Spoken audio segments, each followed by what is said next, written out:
You're listening to the Psychic Coffee Shop Podcast Network.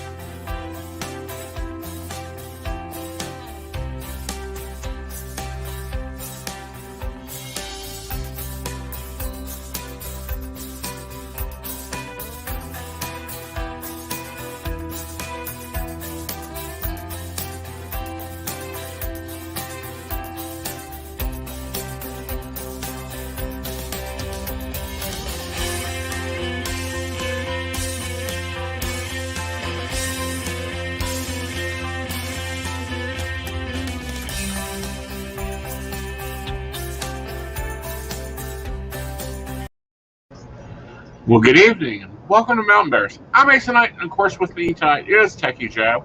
We are going to be talking about a lot of things, and we may even say a few cuss words. So if you got small children around, headphones are preferred. And if you are under 18, it's highly suggested you stop watching us, go visit Scarlet Teen, and get all the information you need there. Awesome. Yes, so it's been a week. Hi, Brenda. Hey, Brenda. A headache. If it gets worse to migraine level, we will be ending the show early. Yes, absolutely. So yeah, it's been a real fun week. It's been a busy week. It always seems to be a busy week. We had a great Patreon live stream last night. If you're not a member of Patreon, you should go check that out. Because we do a monthly live stream with our patrons that's Patreon only, with additional content, questions, and special guests of our lives. All right, then. So, it's been an interesting news week. Oh, yes. Hello, Terry. Hello, Terry. All right, so where do we want to start? We want to start with the comparisons, or we want to work local to national? Oh, let's do the comparison. Okay. That's the good one. So we have the federal government passing the Equality Act. We have the state government barring teachers from teaching sex, sexual education, sexual health, sexual preference, anything to do with sex. Yeah, basically it's the Don't Say Sexuality bill. Yes. West Virginia, and we got into that a little bit, but West Virginia really is going hardcore on that one. And I don't even think they realize what they're doing. Right. That's the sad part. That's the stupidly sad part. Right. It's just absolutely nuts. Oh, airstrike in Syria. What the hell? Yeah, we've got an airstrike going on. Ooh. Ooh. Sorry, guys. I've been on the road today. I've missed a lot. So, yeah. But now with the sexuality bill, effectively, and this was from Delegate Dean Jeffries of Kanawha County, because we'll get into Kanawha County a little more in a little bit. But yeah, explain that the measure is what his constituents find important. Really, West Virginia, this is your most important priority. Constituents in Kanawha County, this is your most important priority. I call bullshit, but that's me. So yeah, like that is not his constituents' top priority. No. His constituents' top priority would probably be handling Corona, probably handling the HIV outbreak. Oh, I don't know, handling a lot more things than teaching proper sex ed. Maybe because, I don't know, if you're not teaching anything sexual in school, then someone will learn that if you need to get rid of a baby because you and your boyfriend had special time and you got knocked up, you just throw yourself down a flight of steps. Or one of the other horrible historically sad and unfortunate ways of terminating a pregnancy. But now I do have to give Delegate Cody Thomas credit, independent for Randolph County. His direct quote, and I think everyone needs this in full. I have many concerns with House Bill 2157 as it stands. For one, schools do not teach sexuality. That is not something that you teach. The bill will actually prohibit welcoming displays from student-led organizations to proclaim acceptance for all. Many schools around our state have GSA organizations that promote the unification of all students, regardless of how they identify. If the students and staff of a school want to make an effort to express that all students are welcomed and loved at the school, they should be allowed to. We have heard cries from the far right about freedom of speech. Well, this is exactly that. I have concerns that this could limit our health teachers from teaching about reproductive health as well. This bill is an unnecessary attack on the LGBTQ plus students and their allies. I do not support this bill at all. Young people in high school need to know they're accepted and loved. Far too many of our students who identify as LGBTQ plus are committing suicide or have those thoughts. I will do everything in my power for them to know they're accepted and loved, including fighting against this bill.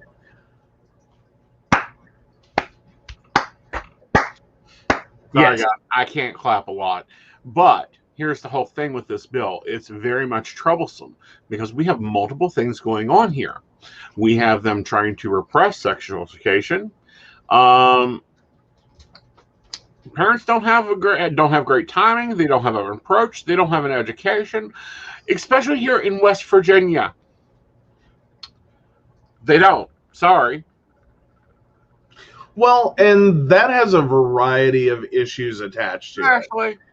Because now there are some schools, and it's literally sometimes on a school-by-school basis, not even a county school system by county school system basis. Mm-hmm. But like Mercer, like Princeton Senior High School, where I went, and I'm talking specifically through the 90s, they started us at 6th grade with the Miracle of Life video. Mm-hmm. You know, what's also commonly referred to as the wet St. Bernard trying to come in through the cat door. That's where we started. Right. That's where we started. And then it kept going. Right. So yeah, like we had a really comprehensive sexual health education. I somehow in my head, even knowing that other school systems were like abstinence only education and that we had like Mercer Christian Academy in Mercer County that does not do a sexual health education program at all. Mm-hmm. That, you know, these things are being taught or not. I got that, but I didn't realize how different even having a non-abstinence program could be. Right. Until I got to North Carolina. And then like the variety there of like people who, we had sex ed in high school, and it was like one class taught by a health coach or by a coach, and it was like all over the map. Mm-hmm. Like, you know, from the like cinematically depicted, like, don't have sex, you'll get an STD, and then you'll die. Right. All the way to like the like use chewing gum things of like abstinence. Like it was just like horrific, the amount of cleanup work, and I really do mean that. We ended up having to do as UNCG Pride, the on-campus LGBTQ student organization, the amount of cleanup we had to do first of like straight sex ed, mm-hmm. and then we had to go into gay sex ed. Right. And see, I am tired. I am an old Papa Bear. I am tired of having this conversation. Oh, hi. How are you? Yeah, yeah. Oh, you've brought your boyfriend along. Okay, cool. How are you two doing? Great. Yada, yada, yada. We're so scared. Yada, yada, yada. What do you mean we need to get tested every 6 months if we're having multiple partners? Yada, yada, yada. Yes, there's more than just an HIV test. You need to have a full sex panel. I've had this conversation so many times. The Board of Education should issue me a damn check. Yeah, really? Like, and that for like a good chunk of college became something I could damn near do in my sleep. I can't. Like, it was just like every year we had to go through this. Every flipping year, because every little group of freshmen came in. Uh-huh. And it's like, hi, and welcome to college. Let's explain some things that your pre-college experience forgot to tell you. Mm-hmm. Yeah, some things you'll want to know. Mm-hmm. Yeah. I.e. condoms coming in multiple sizes, not just colors. Mm-hmm. Mm-hmm. And material. Pharmacist doesn't give a shit what size you buy. Huh? More importantly, the pharmacist does not give a shit what size you're buying, or that you're buying, or etc. Right. Like, no one gives a shit. Right. And I don't know. I had a mix of scientific straight ed, zero gay ed. There were terms that I had to go and look up in the library from watching Logo. Mm-hmm. Okay? That is and when I look up in the library, you go to the card catalog, you flip through to this section, you find a book, you have to go and trace through the shelves, hoping that it's still there. Oh, yeah. Yeah. No. Kids now have Google. They now have YouTube. They have Pornhub. Mm-hmm. If we do not educate them, and if parents don't have a clue about it, because y'all guys hear about Mama Knight. I don't think she knows what asexual is. No, I don't think we're really going to have that conversation. And like, that's not necessarily a bad thing. Yeah, but like, let's say the mentality of, let's say Mama Knight is the standard board policy of every Fayette County parent. Which, by the way, that all birds and the bees talk, never got it. Yeah. Ever. Number of parents don't, and then a lot of parents do it too late. And like, even being on the college side of it, we already knew it was too late. Right. Like, we're still trying, we're hoping to catch people before. Mm-hmm. But we already know that, like, if you're like, honestly, like, if your child has a double-digit age and you're not talking about sexual health like sex ed to them, and their school system isn't doing it, do not be surprised if you become a grandparent way sooner than you thought. Right. And then the other part is sex ed, body ed. Mm-hmm. That's even more not taught. Yeah. Yeah. Oh, yeah. Yeah. And I find myself having to give the speeches more and more to straight people because they don't get the memo. I literally had a girl that thought that if she done jumping jacks after sex, that she couldn't get pregnant because it would knock everything out. Mm-hmm. And I remember in high school, like, this tells you how disparate, like, the school, like, the individual schools were. Okay, I went through school, and by, let's see, what was it, 7th grade, we had to do the great big giant diagram. Mm-hmm. In which you label all the parts of the male and all the parts of the female reproductive system. All of them. I was a senior in high school talking to a sophomore sophomore, who was only because of South Park. He heard a word, asked his mother what it meant. She went bleach white. And then he came to school, and in our little group of friends goes, "What's a clitoris?" And so there's one group of people that are like, "Yeah, what is that?" And then there's this other group of people, and then there's me. Like, we know, we can label it, we can find it, we can point to it, we can draw it, we can, explain it. And I proceeded to launch in. Mm-hmm. This is what it is. This is where it is at. This is, Hi. Hi. How did you miss that? Right. Didn't you do a diagram which you had to color code, and like you got graded on this and you had to keep turning it in until you got 100? No, he didn't. See, and I went, oh God.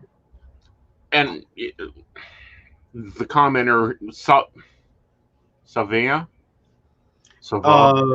Salavi. In my state, at 13, a child can get contraceptives independently from a doctor without parental consent. Yes. Yep. Good. All good things. Yep. Good evening, Miss Rachel. How are you, darling? Hi, Rachel. So we have a legislator trying to, in West Virginia, send us back to the 40s, the 30s. Please call, get it done. We already have enough high suicide rate with LGBT kids. Mm-hmm. Mm-hmm. Oh, very cool. Okay, that's a 50-50 good thing?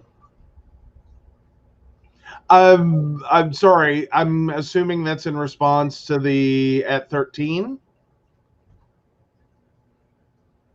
Okay, we'll wait for that to come back in. But yeah, no, like this is a topic that always ticks me off. Like the number of, and it was always a weird one at the college level.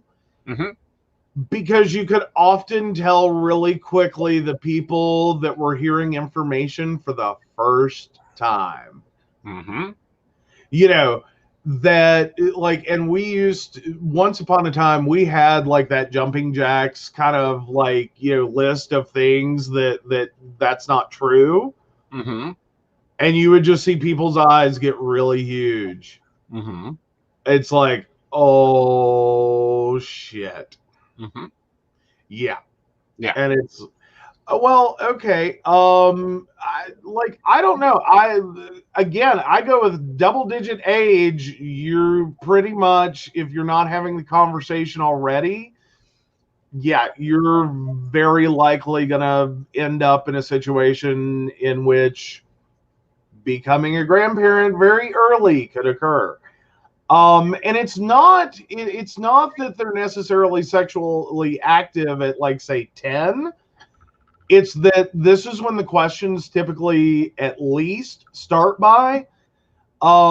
It's a good, like, pre-warning for, the experience of what's about to happen during puberty.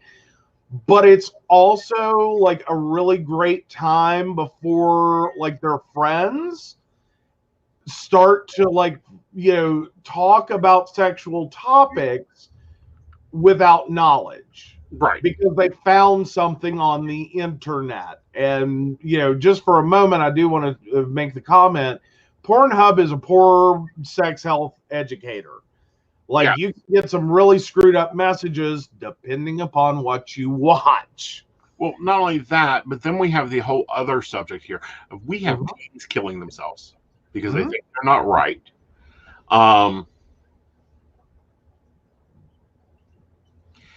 Okay, I see what you're saying. Okay. Yeah. Well, and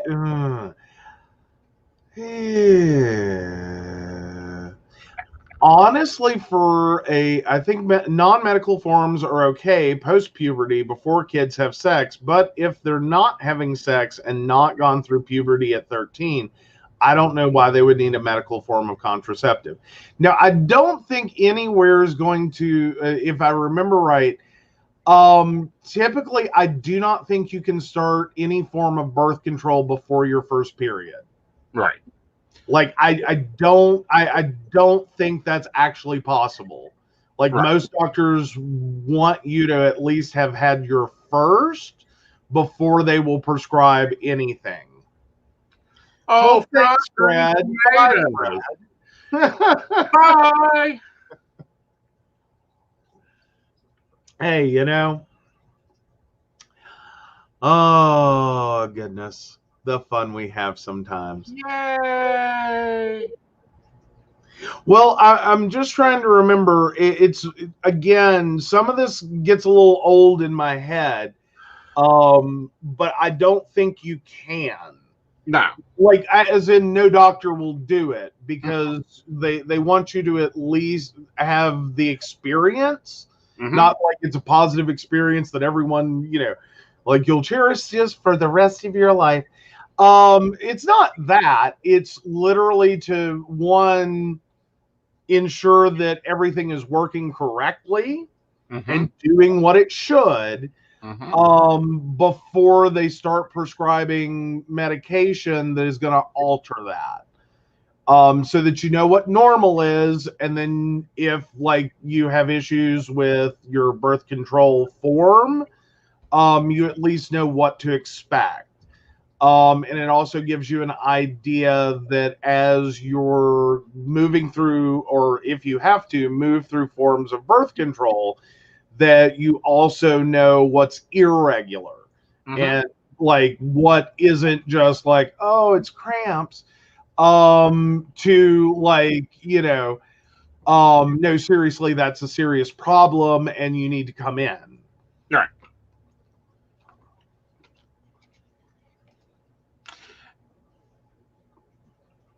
And then also there's a lot of, I think that has to be an informed decision with the child.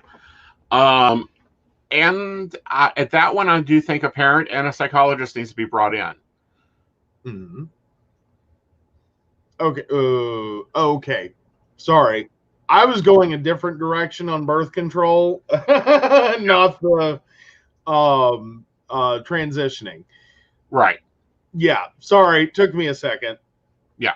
If the child is already identified as trans and wants it, then look at your risk, weigh out your risk, talk with your doctor. I would support it, definitely.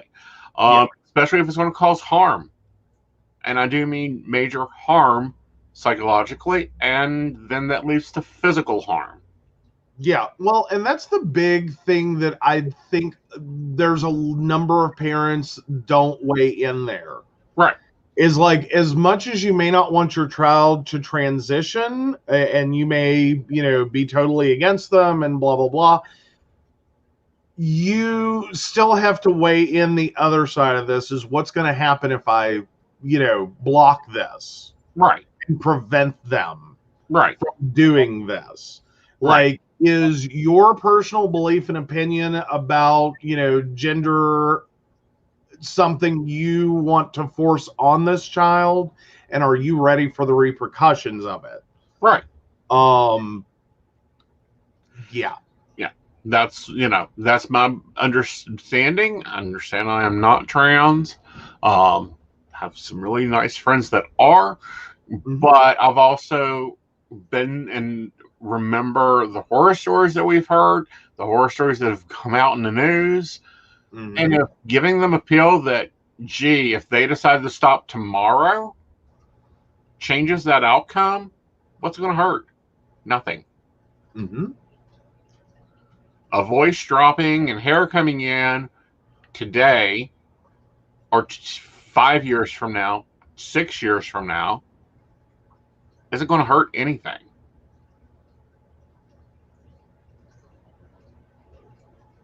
Yeah. Yeah. Well, and then also with and depending upon, like, especially, and I'm assuming the question was related to, like, say, that those teenage years.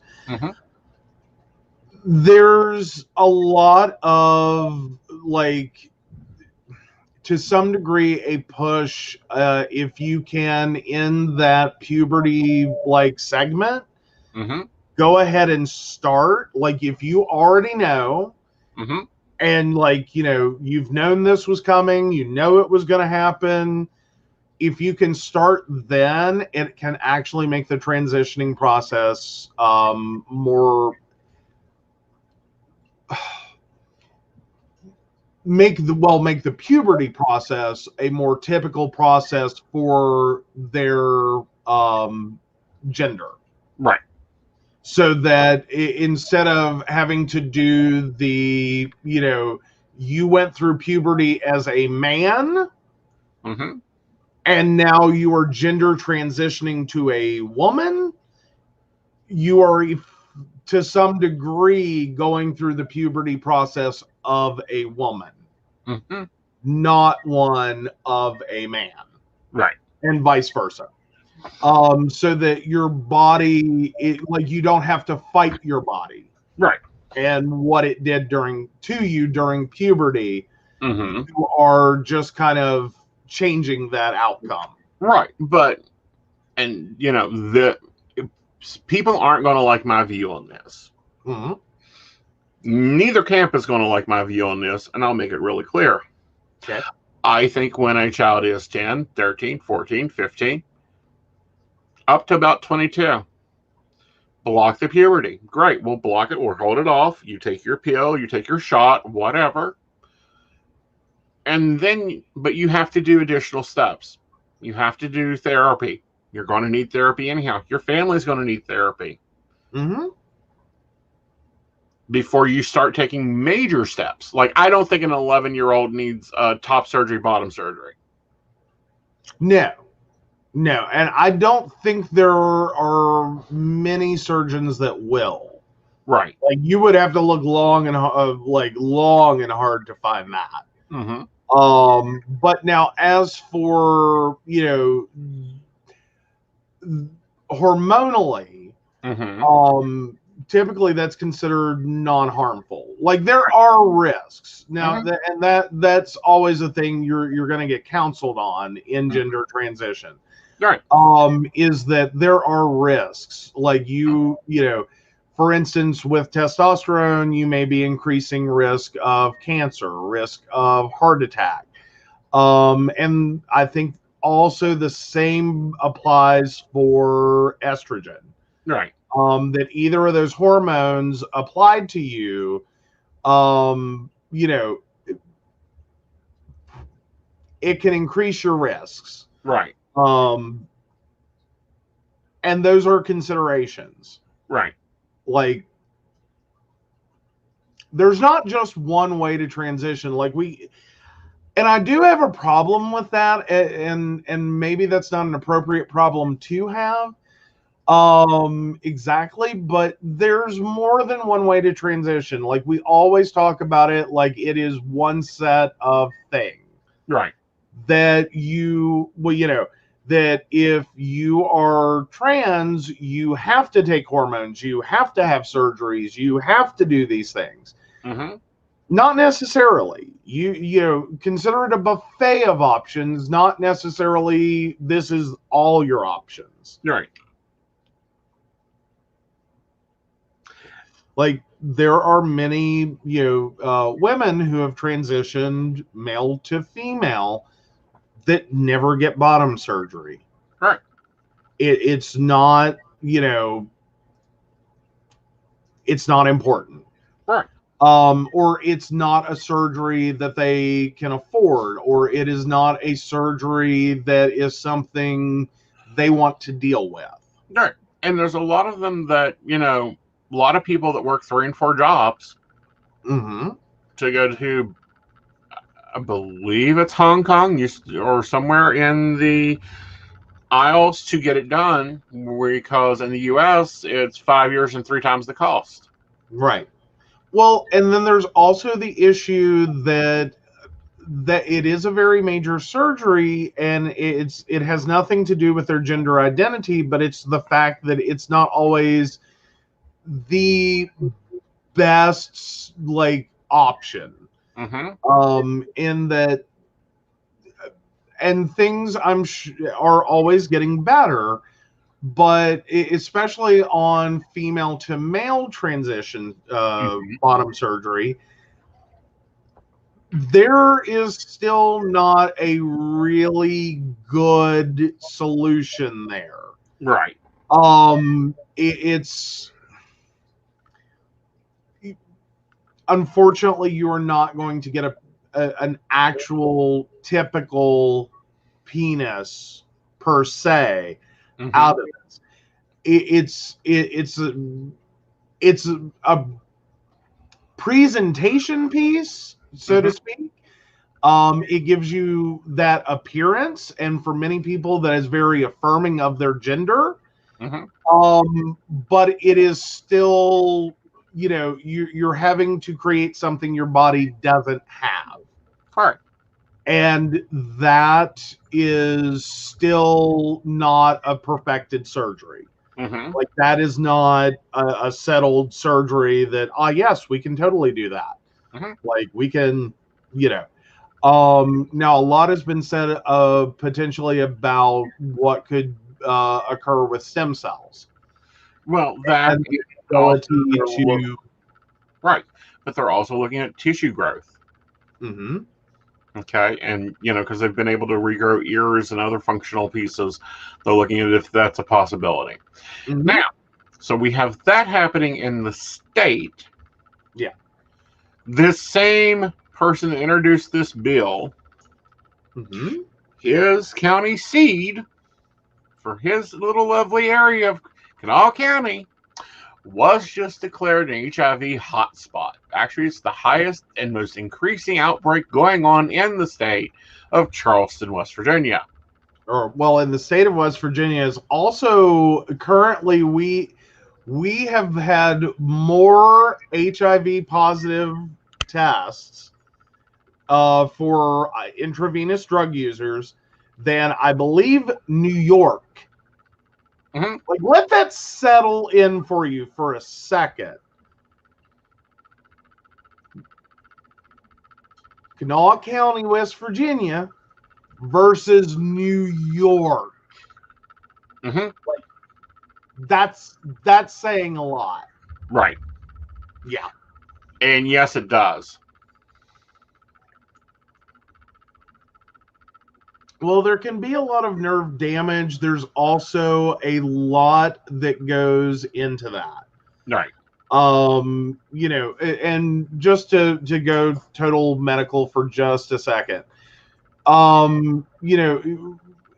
Effectively what you're going to be doing with a female to male bottom transition surgery is going to end up being visual more than in many cases functional.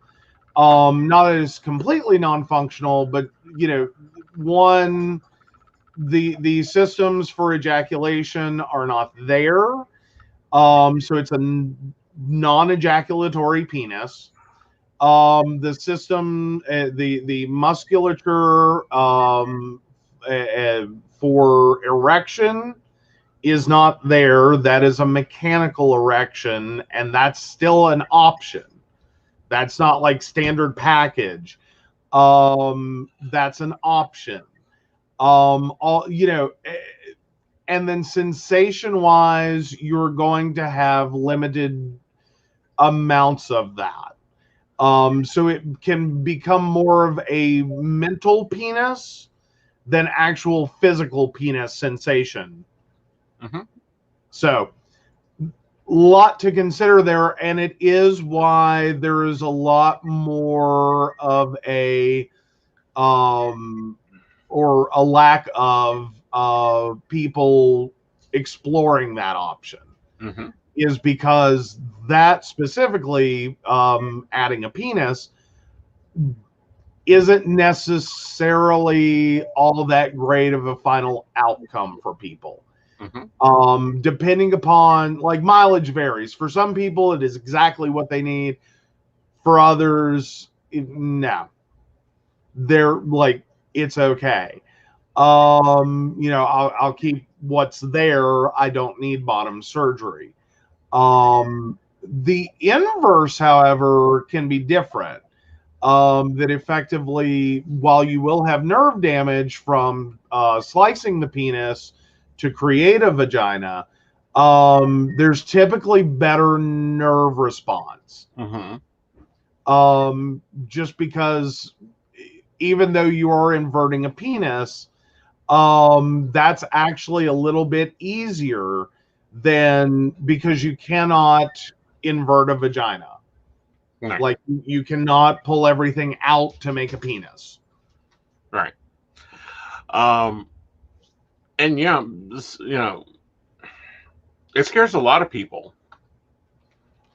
HIV outbreak scares a lot of people.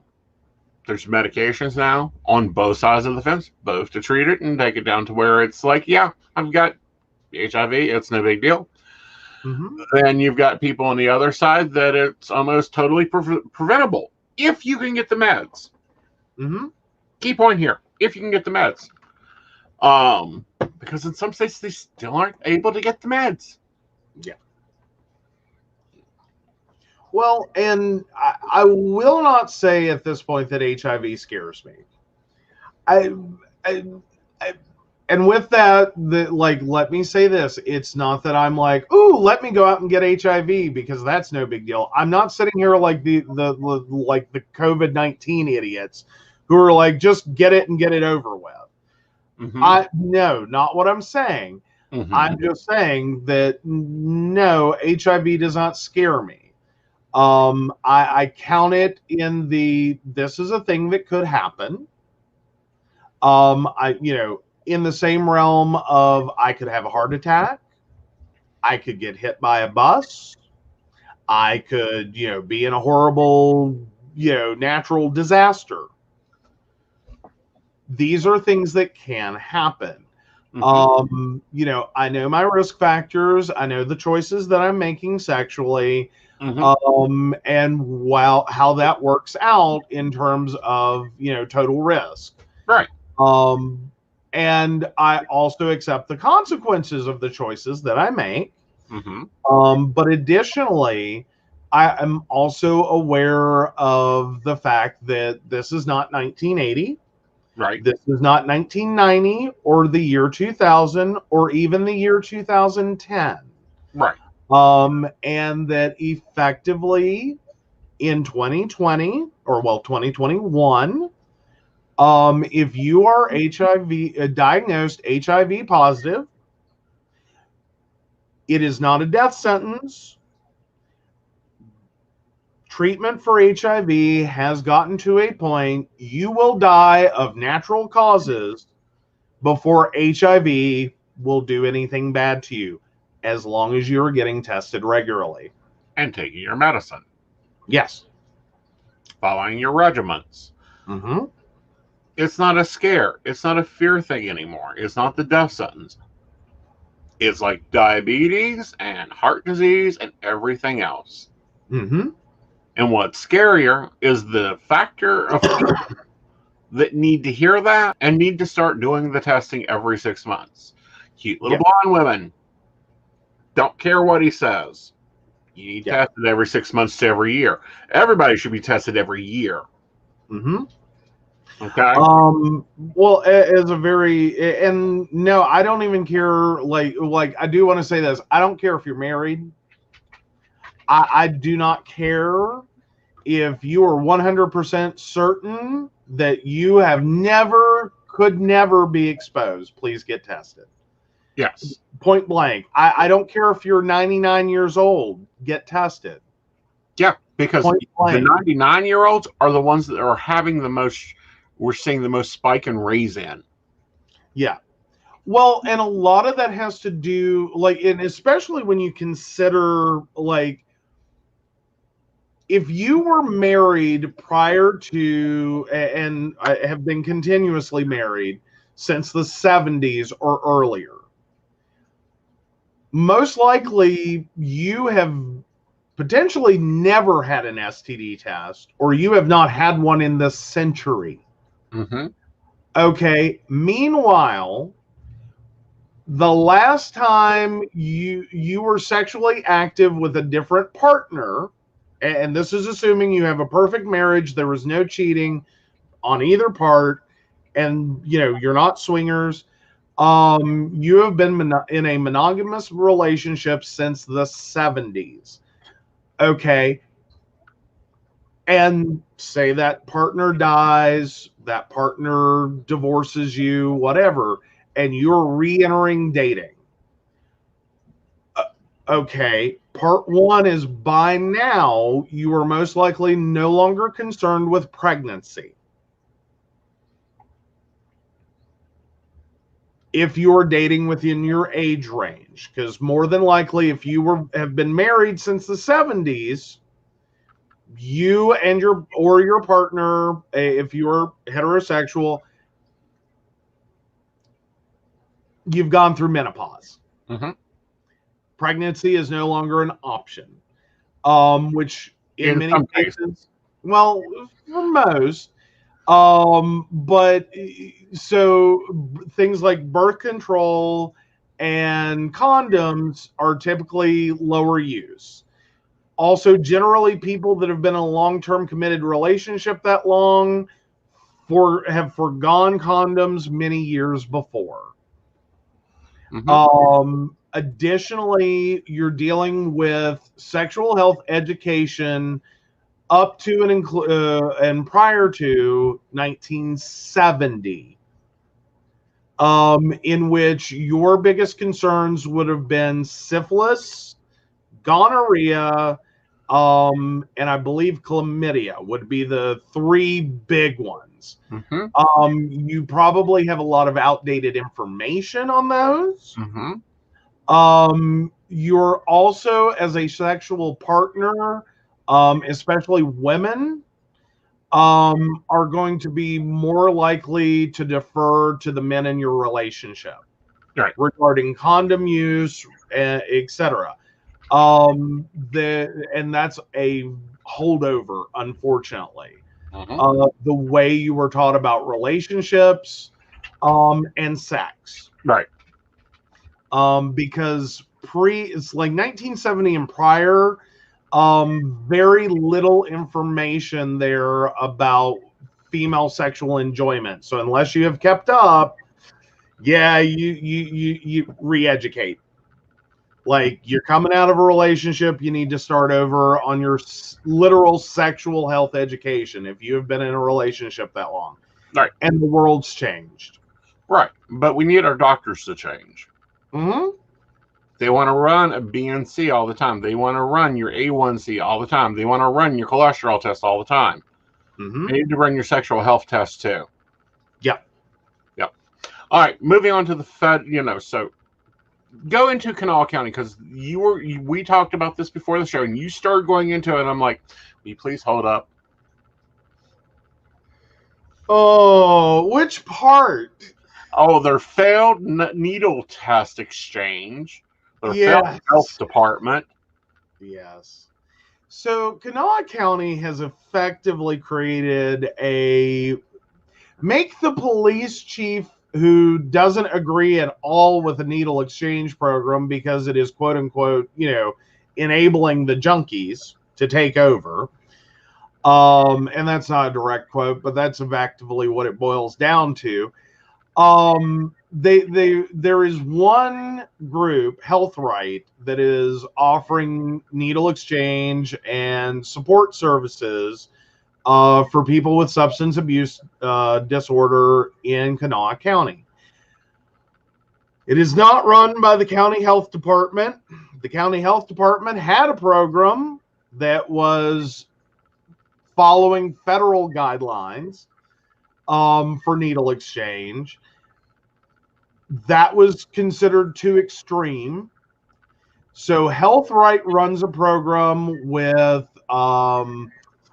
serial numbered syringes with retractable tips, is a one-to-one only exchange, requires local photo ID, and is primarily focused on rehabilitative services. Mm-hmm. So it's effectively a preach at you session. Mm-hmm. literally not following any of the recommended guidelines. None of them. It also requires registration. It's a big, giant mess of a program. And it has effectively led to this. One, it is the most underserving program compared to numbers before all of this took effect. Very few people are effectively using it. Like we're seeing like a very small population using the service that does not correlate with the number of people with substance use disorder. Right. Well, and not only that, but giving out needles, literally, if you're on an allergy exchange, they hand them out like candy. But well, that's after you go through the hell of getting your pharmacist to give you the box. Well, true. Yeah. But here's the thing. Which do we want? Do we want people dying in the streets? Or do we want them safe? And it is a very big amount of harm reduction. You very much, with a appropriately run, based on federal standards, needle exchange program, we would not be here. Point blank, we would not be an HIV IV drug user hotspot. Would not have happened. Because those programs are a lot more, way less restrictive. But additionally, we also have another legal problem, which the entire country has: drug paraphernalia. And what ultimately that means is, having a syringe that would test positive for drug use, or for a drug, that it has been used with drugs, effectively turns that into an item of drug paraphernalia and is its own separate charge. This is what is ultimately leading to the problem that when the Kanawha County or the Charleston police chief is talking about the problem of, they're leaving them all over town and they're all over the playgrounds and the parks and, all these, used needles. Hence the want for a retractable needle. One, that's a very bad needle. But two, our drug paraphernalia criminalization is exactly what's leading to that. Right. But if you remove that part of it. Right. And if you do it a one-to-one exchange, clean for dirty, 1-to-1, no questions asked. You bring me 10 needles, I give you 10 needles. Now technical federal guideline for those programs is 1 + 1 + 1. That's fine. Which is, you bring in 3, you get 4. You bring back those 4, you get 5. Until you say, no, I'm good, that's enough. Right. You couple that with no pressure options, i.e., yep, you're coming to get your needles today. Would you like to look at your substance abuse disorder and how it can be treated? Do you want to try to get help? Yes, no, maybe. Great. Yep. And additionally, support services in general. Have you had a hot meal? Are you in a domestic violence situation? Are you, and looking at the health of whole people. Right. Treating it like a literal mobile medical clinic. Right. And all the things you would get there. Right. At least as far as human decency and respect. Right. That, yes, you may be making a choice I don't agree with, or I, can offer solutions that are different from, that, include getting rid of that choice. But letting those be choices people make. Forced rehab typically, overwhelmingly, does not work. Even choice rehab has a high rate of failure.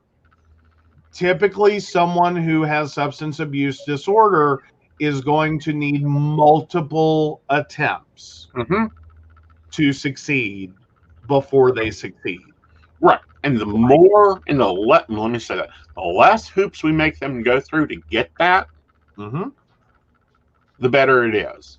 The quicker it is. The better they get treatment for their disorders. Oh, yeah. And in turn, it becomes less of a community problem. Because right now, if I remember the number correctly, it is 38 people that are HIV, IV drug user HIV positive. Just popped up in the community of Kanawha County. Yep. Okay, what typically happens there is you then have to start contact tracing and trying to figure out when their last HIV test was, which for many people can be never, especially if they're not in a risk population or they have a physician or they do not have a physician. But especially if they have a physician that does not ask sexual health questions. Right. Many people, the only doctor they ever see is a clinic doctor at a local health clinic. Right. And if that doctor is failing to ask about sexual activity and risk factors, then you can potentially have someone that's never had an STD test ever. And then you have to start trying to figure out, okay, what just happened? Have they been HIV positive for, a few months, a few years? And how many people have they been in contact with? And how much bigger is this balloon going to get? Because 38 are people who got tested. Right. Which if my numbers are probably old, that translates into 250 possible positive cases, and that's if they aren't old timers. Right. The exact numbers, I do not remember how to compute, but I would say that is at least a starting number.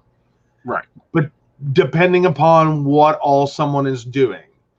If you have someone who is an IV drug user and they are a sex worker, and typically you see a number of drug-using sex workers also do not use condoms, you can potentially see those numbers escalate quickly. Right. Which, if we take the guilt out of this medical situation, we treated IV drug users like normal everyday people that without a guilt trip, like you don't guilt trip diabetics. We treat sex workers just like coal miners. They both get complications from their work. We'd have a lot different society. Yeah. Yeah. Yep. So on to happier news. The House has passed the Equality Act, expanding the Civil Rights Law of 1964. So at this point, we're now waiting, and that is U.S., and we are now waiting for the Senate to take this on. Which means next week. Pardon? It's next week they're taking it on. Yes. So, and effectively, yay. Yeah. It's gotten this far. Right. Because I think, what is this, the first or second time it's actually even made it out of committee? This is the first time out of committee. Yes. Yes, the House vote finished with a pass. Yep. It is moving on to the Senate. It finished last night. So now it becomes a question of, can we get the votes in the Senate? And that could get interesting. Yeah. I think we might end up seeing some people I think it may end up being a close vote, but I think you're going to have some random people on opposite sides. Well, I think we need to urge, tweet, and call our senators and remind them who they work for. Oh, yeah. Absolutely. And of course, quite frankly, the Equality Act, like, oh, this has been the most circular process to get here. mm-hmm. It's kind of like we keep seeing this problem of like we're trying to get legal protections, and then we have to fight the religious argument, and then we have to fight the Title VII Mm-hmm. argument. Mm-hmm. Okay, we finally won the Title VII argument. Right. Okay, now we come back to this one, and it's like now we're going to get into the religious argument again. I know it's going to happen on the Senate floor. Mm-hmm. And it's going to be, I hope it becomes the like shit show stupid hour that it needs to be. Right. But I also think that really, really important, because when we won the Title VII article, and that was a big, big thing. When you won the right for marriage, that was a big, big thing. This will stop putting into debate Mm-hmm. the rights to live where you want, work where you want, do your job as you want, for everybody. There'll still be cases. There'll be lawsuits. There's been lawsuits constantly. That's just part of it. But it finally puts most of the rights to be an equal living human legal. Yes, regardless of someone else's religious or personal Mm-hmm. beliefs on the subject. Right. Like, and this is my hot take, and y'all can deal with this as you choose. I don't care that someone is sitting, and maybe even like Mr. Fred who popped in here earlier. I don't care if you sit there and think that I'm a faggot going to hell. That doesn't mean I should get fired and, not have a place to live and get run out of the town. Like, you can think that about me all you want to, but let me be me. Like, I can burn in the fires of hell. I don't know. I don't care. That's my choice in that regard. If that's all that's keeping you, like, from sucking a dick is that you might burn in hell, then I'm sorry for you. Mm-hmm. But I'll respect your religious belief on that. I'm over here. Mm-hmm. Let me be me. Mm-hmm. Let me do so with the same legal protections that you have. Mm-hmm. That's my. Have to go through this constant debates, and the constant, oh, we want to move. Well, let's put the house up for sale. Let's buy the house. We're not renting. Mm-hmm. But yeah, so that was my hot take. Mm-hmm. I don't do many of this. My hot take is religion needs to get the hell out of politics. There's a separation of church and state for a reason. Yeah. Can we please separate those two again? Because otherwise, I want to put my religious, belief in there, and 3 times 3, what they put out, they get back 3 times. Let's put that in law. My religion completely backs capital punishment. Let's get that moving again. There is that. I'm quite sure some butchers will get mad if we start putting some Catholic beliefs in there about selling anything but fish during Lent. Mm-hmm. Absolutely. And of course, then the grocery store has to lose the pasta area, because pastafarians completely say that eating pasta is against their religion. No, pastafarians are very pro pasta. No, honey, they're okay. Maybe I knew some screwed up ones, but they were very anti-eating pasta, because that's eating body of their gods, and that should only be done in a religious circumstance. Well, yeah, but I'd say that's still a pretty big dinner. Like, I'd say that goes through a lot of pasta. Mm-hmm. I'd say that's like sage at a witches convention. Now, you came up with a new thing for me, so we'll just, and you can go ahead and tell your comment, just don't tell the situation. Do what now? You can tell the comment that you made, but you can't tell the situation. What did I say? How about a pool and a certain set of wood? Oh my god! Oh my god! No, so I won't get into the specifics of the situation, but you and someone were picking on someone that was not me, and in either case. And I said, both of y'all need to be taken to the middle of a sagebrush forest and put into a pool of holy water. That is so wrong. And it wasn't wrong. Oh, yes, it was. Yes, it was. Like, yes. Oh, hell. All right. So, let's see. So, there is a $500,000 reward for 2 French poodles. Yes. French bulldogs, not poodles. Oh, dear. Yeah. Lady Gaga. Now, this is the insanity of our world. Lady Gaga's lovely dog walker is walking her dogs. I think it's lovely if you're a dog walker. We could use your services around here. I will accept a solicitation between 2 and 4 o'clock. Please bring your leashes. Yeah. Yeah. Yes, Lady Gaga's dogs. Yes. So, yes, continue. Dog walker is walking her dogs. Taking her little puppies for a walk. Someone comes up and shoots them and steals the dogs. It's still unclear if they knew it was Lady Gaga's dogs or if they just saw French bulldogs, because they're very expensive dogs, very rare dogs in the States. She's offering a $500,000 reward, no questions asked. Return her dogs. Yes. Glitter not included. Yes.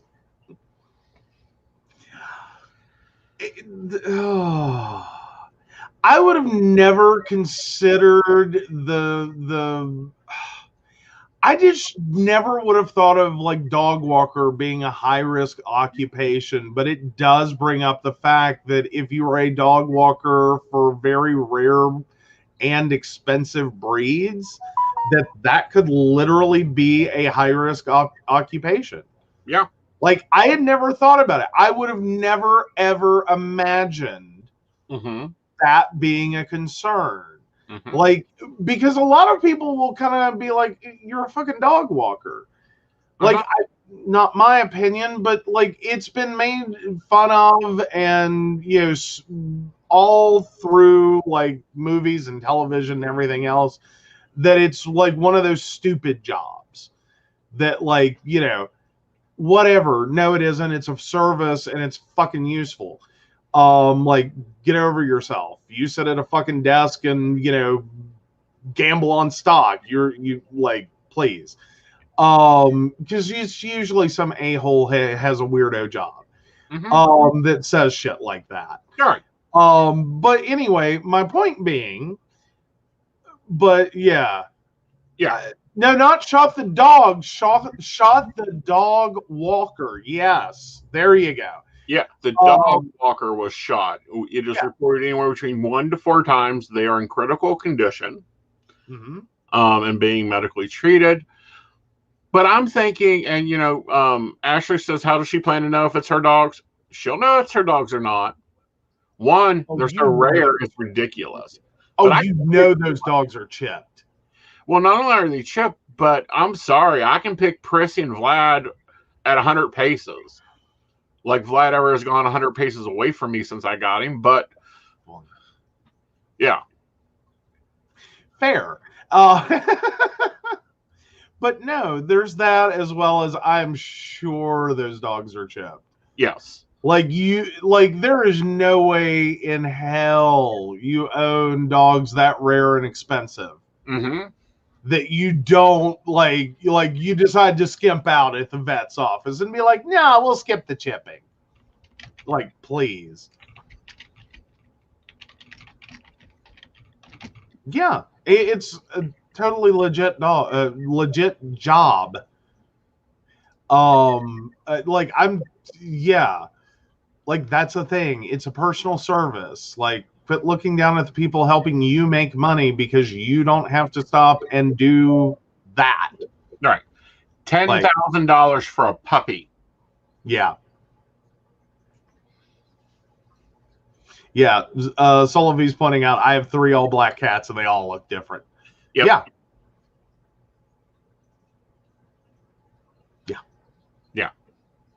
But I absolutely hate this for the dog walker. Like, I just can't. And again, it was something I would have never imagined would be a concern. Yeah. Like, it had never crossed my mind that with the expensive and rare nature of some dogs, this could be a serious issue. Well, this could be a serious issue on both the dog and the dog walker. Because, all right, top of the line, purebred French Bulldog Poodle from France on a royal line, $10,000 as a puppy. If it is a female, and she can have 3 puppies a year for an average of 7 years, that's $10,000 a puppy. That's a major expense, a major investment there. Well, or has potentially major value, and that's just assuming you're an ethical breeder. Yeah. And that you're not, going to force this dog into being a puppy mill. Right. I think that this is one of the breeds that you can't force into a puppy mill. Like, they just won't. That's one reason they're so rare, is they won't breed that way. Okay. Yeah.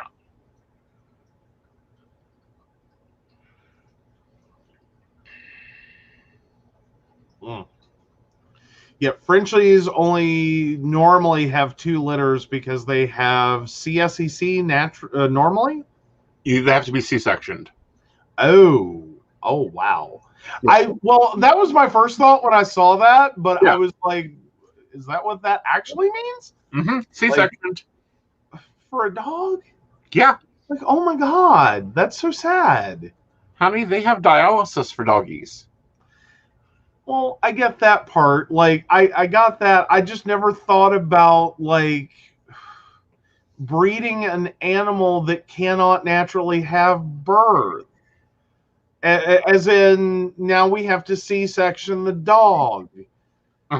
Because the dog is incapable of giving natural birth.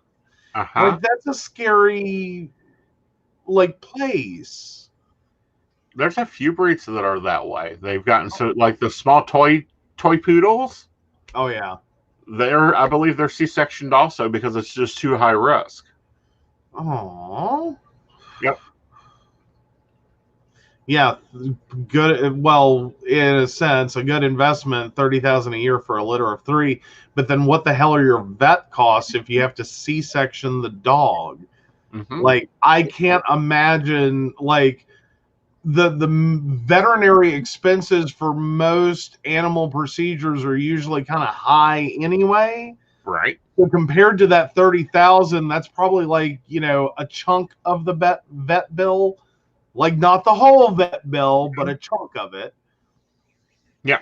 No, the teddy bear, I'm just going to name the marketing. The teddy bear dogs, they're C-sectioned, I know for sure. Because I dated a guy that had one, and they're complicated.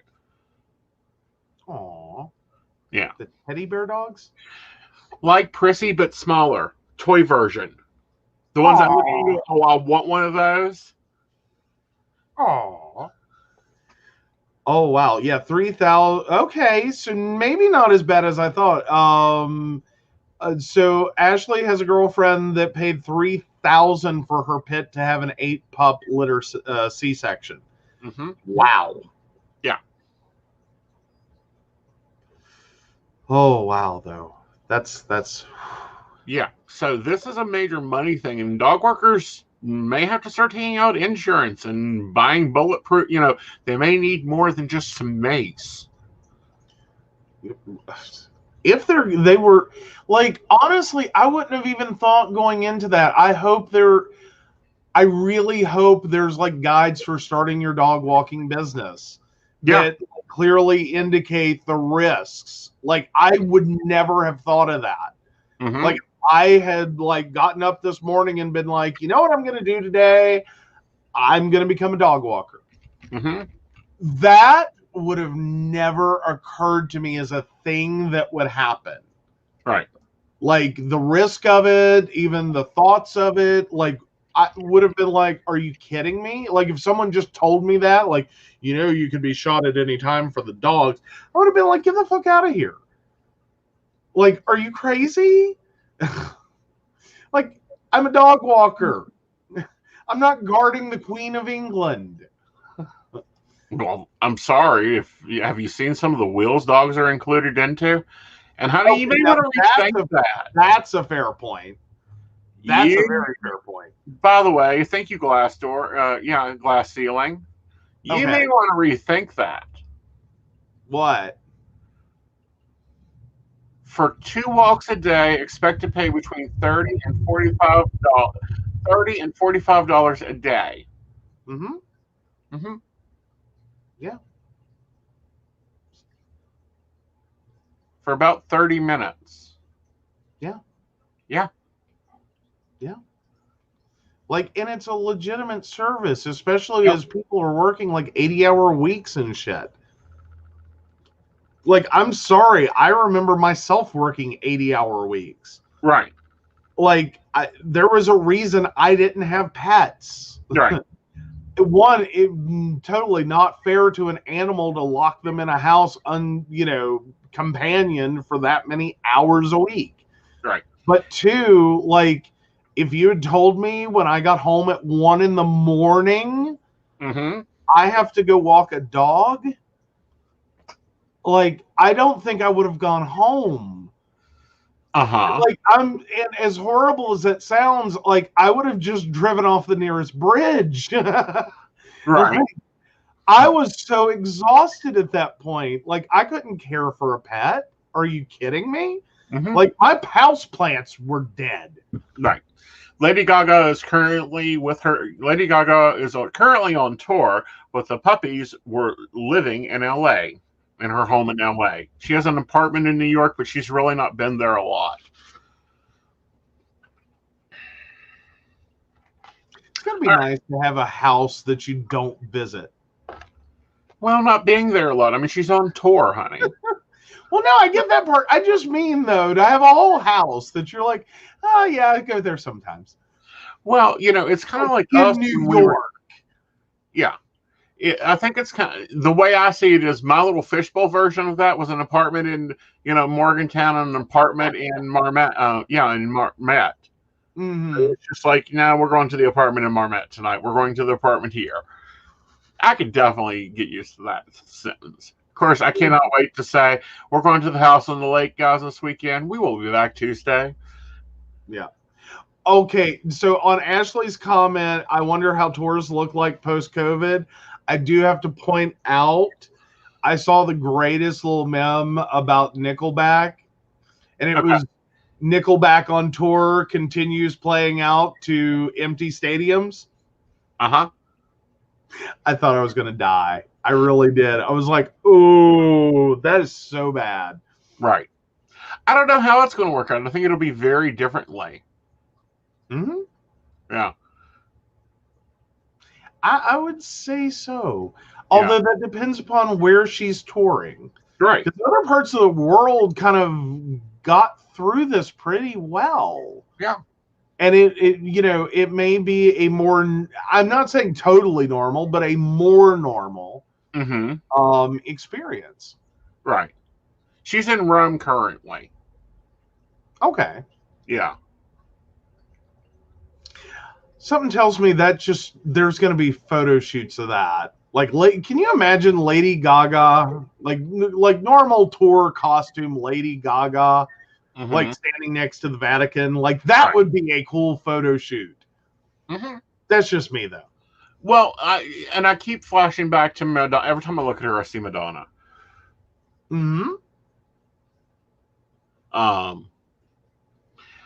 And I think it's Papa Don't Preach is the video. And I'm thinking about that nowadays, how cool that would be done if it was done in St. Paul's Cathedral. That would be awesome. I don't think you'll get St. Paul's to go for that one. It's Lady Gaga. She can get anything she wants. The Pope enjoys her music.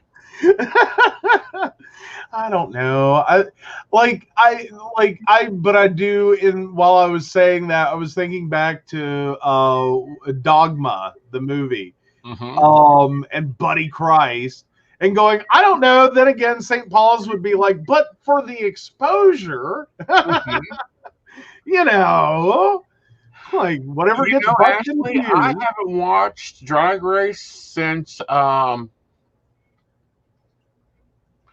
when Ginger Minch was on, because I love Ginger Minch. Her, and it was All Stars, one of the All Stars she did.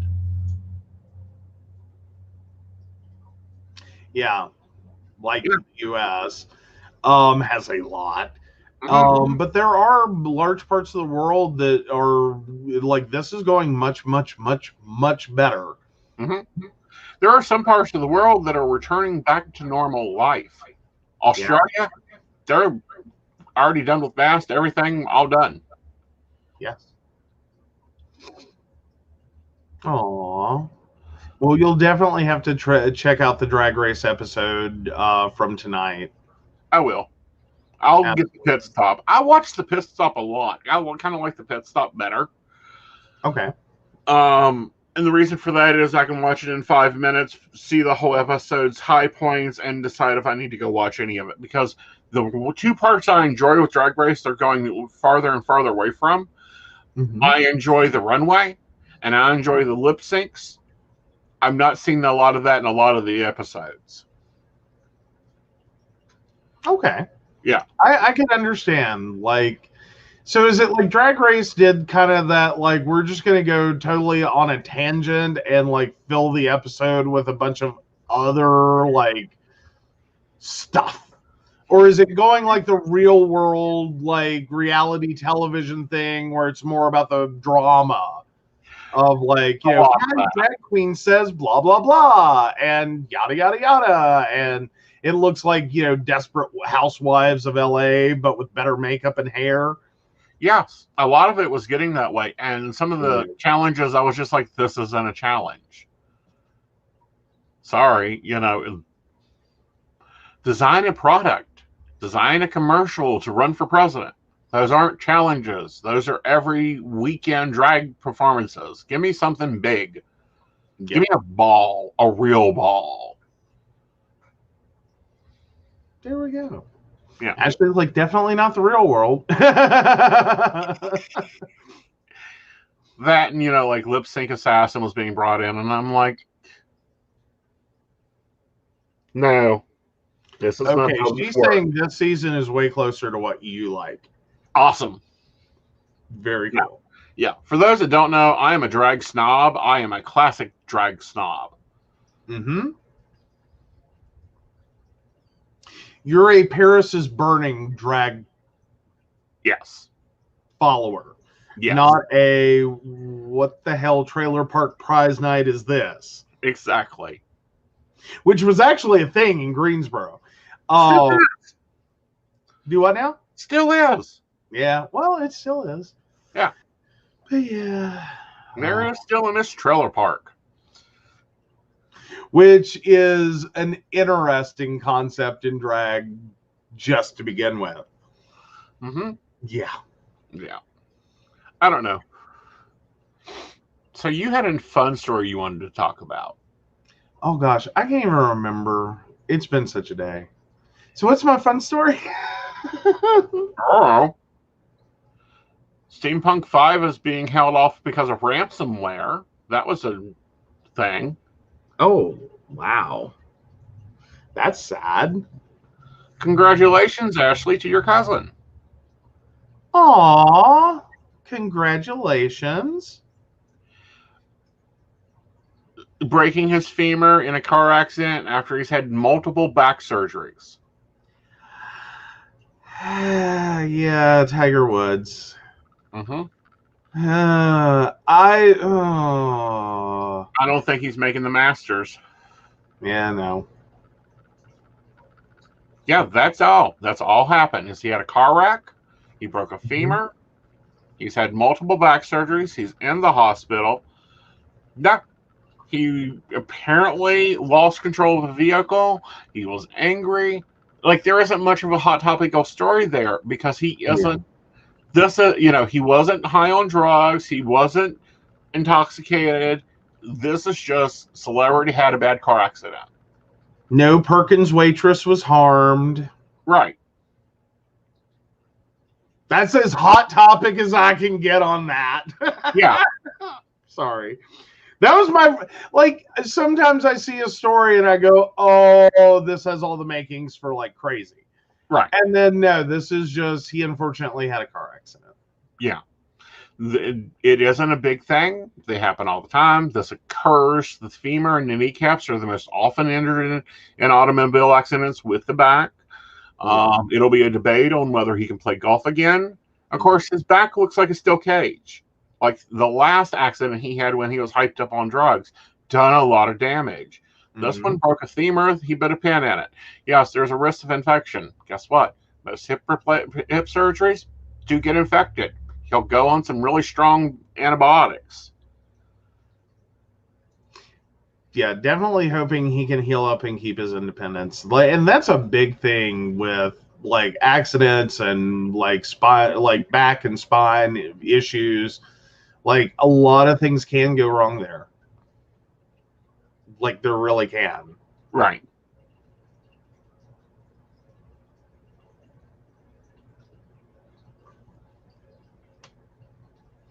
But yeah.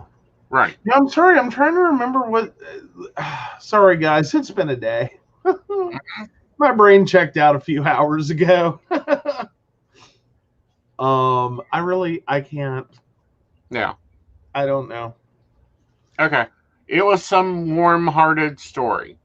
Because you're like, oh, this is lighter news. And then lighter news. Okay, let me see if I brought it up just in case. Oh! It's not really that good of a story. Like it is a fun one. It is a fun one.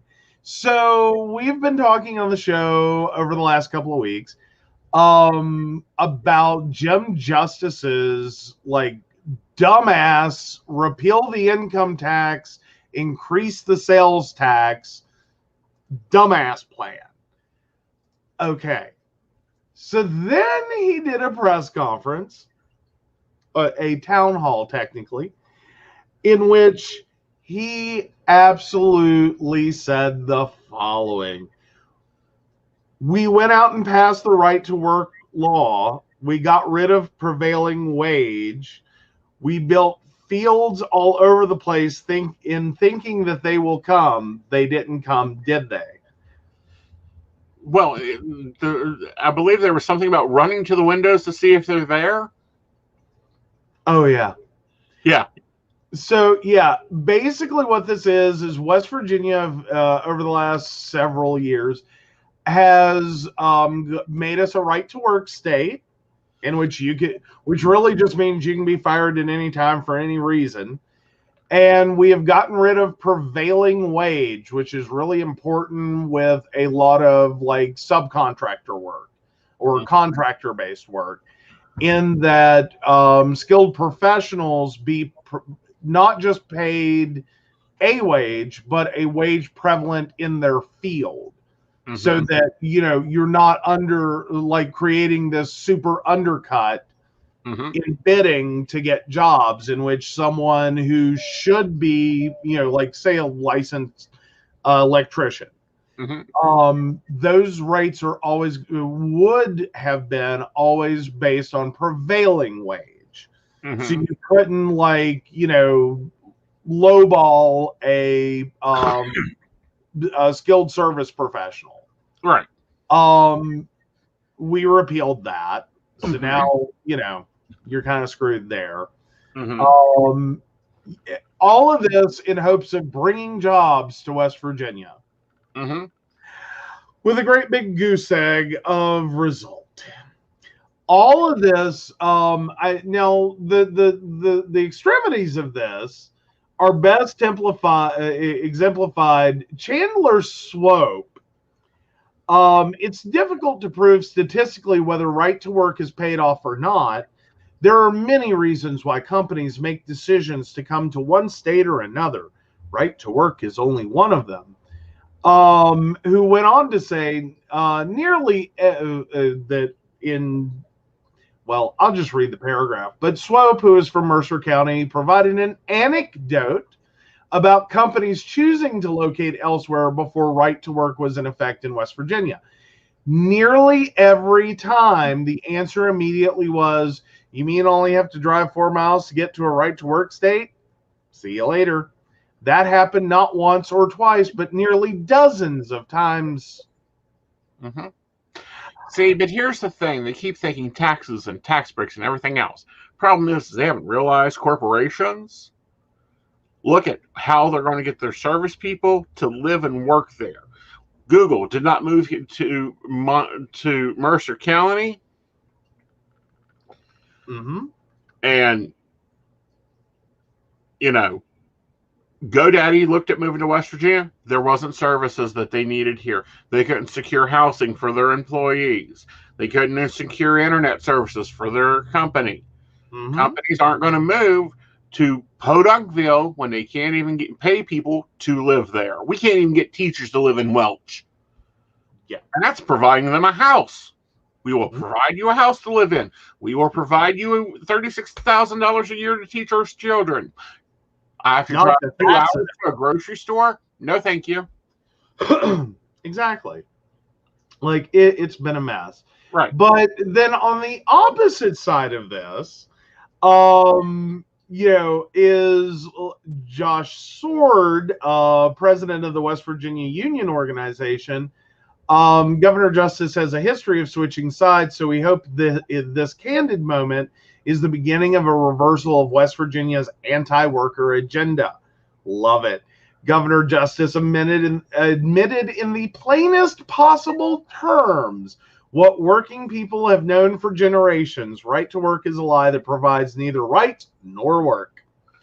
So, yeah. Now, there's a fun part to all of this story. And it comes in the form of when, and this is from Mike Romano, the Harrison County representative. I remember during those debates that there were promises made or vows that if it didn't work, we'd repeal them. We'd take it back. We'd admit we were wrong and be the bigger people in the room and say, we were wrong. We repeal them. Mr. President, I ask you to do that. And Mr. President being Senate President Craig Blair. Yeah. So the drama that has unfolded out of like literally a tiny snippet of what Justice said. I love it. I love it. I love it. I love it. I love it. I love it. I love it. I think it was probably a slip of the tongue and a truthful moment out of the dumbass. I agree. I really do. I agree. Now, I want to see his infrastructure plan, his broadband plan, and I also want to see his plan for improving the small town businesses that these people want to work in. These, are you going to contact Kroger's and give them the same deal you give Walmart to come into a town? Are you going to contact TJ Maxx and see if they'll go to Welch? Are you going to finish putting a road to Welch? By the way, we're going to do that video this summer. I don't care if I have to drive it or you have to drive it, of the road to Welch. Mm-hmm. Yeah. Well, yeah. And the fun part is we can video it. We cannot stream it. Right. Because there's no cell phone service. Yeah. That's like a thing. Like, just realize that in the world. We could typically, like, there's very few places in, like, say, like, there's parts of, like, the county we're in which, no, you cannot live stream from there. Like, New River Gorge, you cannot live stream from. Like, good luck getting this thing. Really? Yeah. If you are on AT&T, you can live stream from New River Gorge. Okay. Well, there you go. Yeah.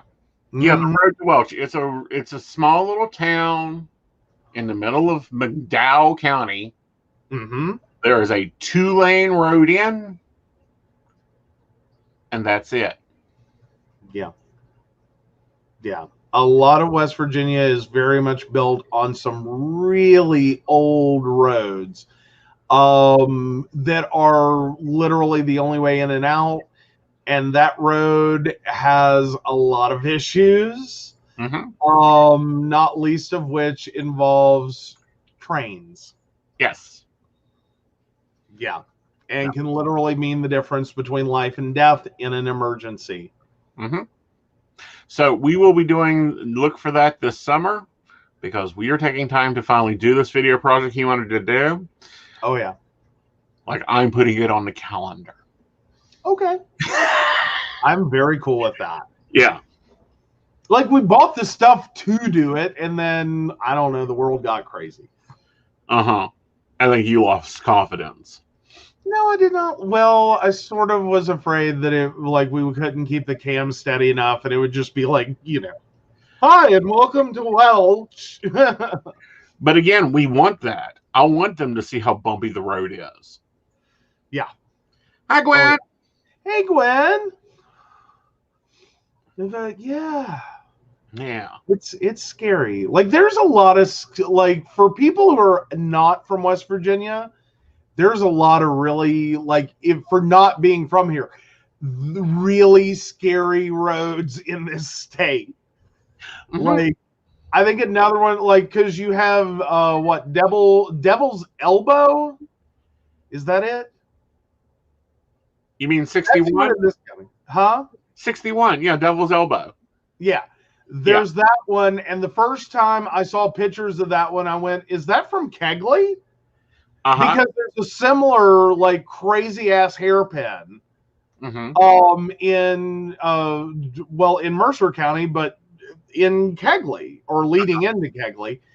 And it's the same kind of thing, the number of people that road can kill.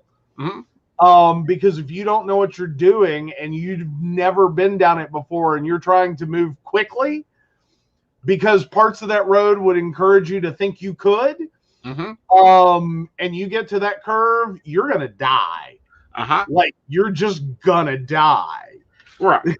Well, you need to take them down. So, Joe's got a really nice dash cam, so I may actually do a video and a talk over of us going through 61. My style. Oh, yes. I just got to make sure we pack a towel that day. That's been the biggest problem with the dash cam, is that unfortunately the dash reflects onto the windshield, which gets picked up by the camera. Okay. Well, we'll set business cards up there for advertisement. Yeah, really. Yeah. All right.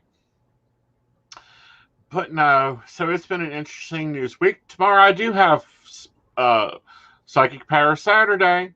On Psychic Power Saturday, my readings are $20. You can go ahead and book them now. Book them all day. Starting at 2 o'clock and running to 10 p.m. Both Zoom and phone. Ooh, another thing we could do, though. Sorry, just thinking. I'm thinking in my head. I also want to go to Green Bank. And I think that would be a fun double video. Okay. Your experience of Green Bank. Ooh, that would be interesting. Yes. Just to see, does a giant satellite dish, what does that do to a psychic? Well, not only that, but does the hum stop? Fair point. Very fair point. Since we're digging into this, let's go ahead and explain this. I call it the hum. It's this hum that I hear constantly. It sounds like someone has got a AFM radio turned down very low and onto that mid station of that crackle constantly. So I have to have TV on. When it's really bad, I turn the music on and turn it up so I don't hear it. But if I'm dead silence, I'll hear that. Kind of sounds like someone going all the time. I wonder if at Green Bank if that stops. Or if it goes the other direction. Yeah. Yeah. Which, for those of you not familiar, Green Bank and a good chunk surrounding it Green Bank is a space satellite installation in West Virginia that is also part of a much larger quiet zone for wireless signal. There is none. There's one tiny little radio station that operates there at very low power. You know, and it's an interesting situation to live in. Oh, yes. Oh, there we go. We have a question. Precognition, dream analyzation, or precognitive, and then also possibly some mediumship with some astro projection perception. Okay, and in reverse order, Kathy, 72862. I know I have a lot of gifts, but can you tell me my main three? There we go. Oh, yes. Oh, it is kind of nice when the power goes out for brief periods. I will give you that. Yeah. Yes. Yeah. But alrighty. Alrighty. I'm going to switch banners, guys. Yes. I'm sorry if this show's been a little bit all over the place. Again, I have a migraine. Okay. Do you want to take Ashley real quick before we close out? Of course, I'll take Ashley. All right, Ashley, 82696. Am I getting financial relief by Monday? She's a little probably Sunday. Okay. Probably Sunday. Well, of course, we love all of our baristas, and we appreciate their support through Patreon. If you and we would like to thank them: Beverly Walker, Mika G, Kathy, Mary Winfield, Brenda Bryant, and Ashley Guest. If you'd like to learn more about the show or how to become a Patreon, please visit us at PCSPnetwork.com. And back to you. Yes, and our baristas are always important to us. We love having you, and your magazine will be out in a few days on your private website. Yes. And we will be updating our Patreon this coming month. We'll see. I get these every time that there's a weather situation, and we went from, what was it yesterday? So glorious. Oh, you came in, you were so excited. It's like, it's 50-some degrees outside. And then today... Can you just pull the picture over of the shit I dealt with driving earlier? Like, out of nowhere. I did not pay attention to the weather forecast. I do not remember this being forecasted. But, this is what I hit trying to drive home. Well, you have to... Yeah, here it is. Never mind. Yeah, there you go. It just take him a second to get it brought up. But, yeah, it was nuts.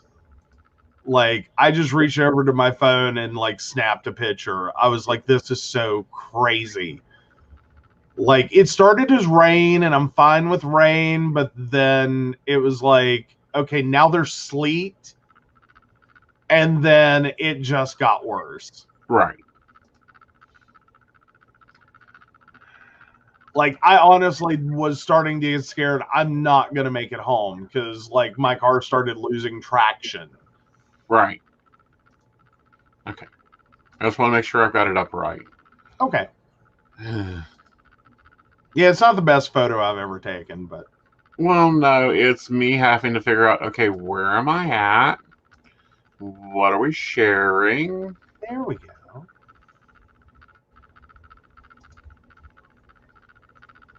Yeah. Is it up? Yeah, that's it. So yeah, that's how bad the road conditions were. Yeah. And that was my level of visibility. Yeah, it got worse. So yeah, sorry, just to share with you guys.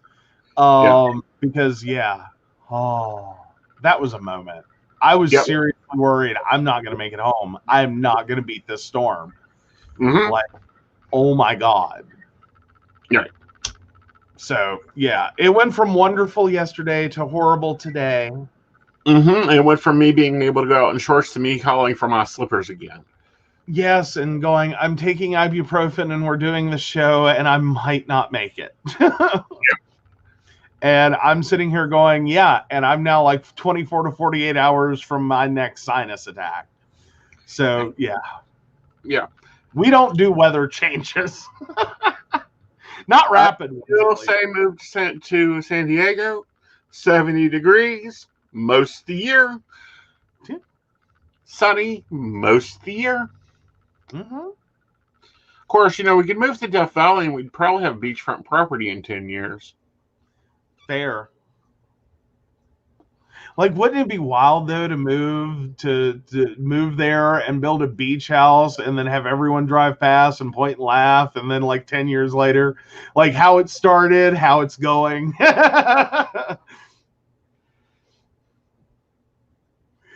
Oh, 11111. Yep. Oh, 11. Got it. Yep. All right, y'all. Good night. Have Good a great night. night. Have a safe weekend. Wear your mask. Wash your hands. If you get a chance to get a vaccine, get one. We'll be talking about the new one on Tuesday. And Power Saturday. Did you mention that? We mentioned it. You can mention it again, though. Okay, so Power Saturday, totally tomorrow. Book your appointments. Yep. Look like, for I'm whoring him out. Like, Yeah. at like, you know, does it behind the dumpster for quarters. Levels here, guys. Like, take him up on it. Mm-hmm. Just saying. Yep. And look for live streams because we'll probably do a couple psychic live streams tomorrow. Bye, y'all. Bye.